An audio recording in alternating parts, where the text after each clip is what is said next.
Plus le risque est élevé, plus il se sent vivant. Mais ces risques excessifs ne sont pas sans conséquences.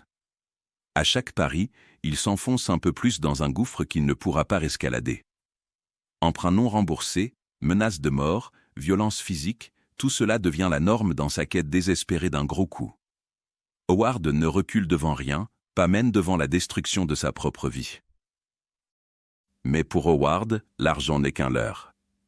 Ce qu'il désire vraiment, c'est le frisson, cette montée d'adrénaline qui le consume, ce vertige délicieux que seule l'incertitude peut offrir.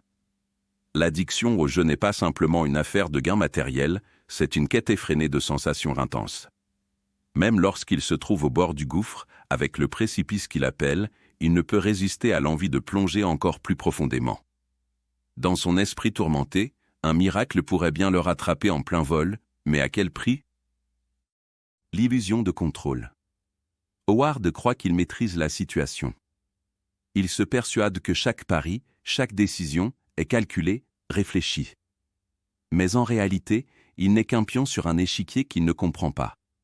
Comme beaucoup de joueurs compulsifs, il est prisonnier de l'illusion de contrôle. Il est convaincu qu'un gros coup viendra effacer toutes ses pertes. Mais ce coup n'arrive jamais, car Howard ne sait pas s'arrêter. Pensée magique et superstition. Que dire des croyances étranges qui gouvernent les choix d'Howard? Dans le film, on le voit s'accrocher à des signes, des pressentiments, des superstitions. Chaque victoire passée devient une preuve que la prochaine est imminente. Il interprète les coïncidences comme des certitudes, transformant le hasard en destin. C'est là toute la tragédie de son personnage, il ne voit pas la réalité. Il voit ce qu'il veut voir, tout ce qui peut justifier sa dépendance. Alors, que retenir de cette descente aux enfers? Ce film n'est pas seulement un film sur le jeu, c'est un miroir tendu à notre propre humanité. Howard, avec toutes ses failles et ses excès, représente ce besoin désespéré de contrôle dans un monde chaotique.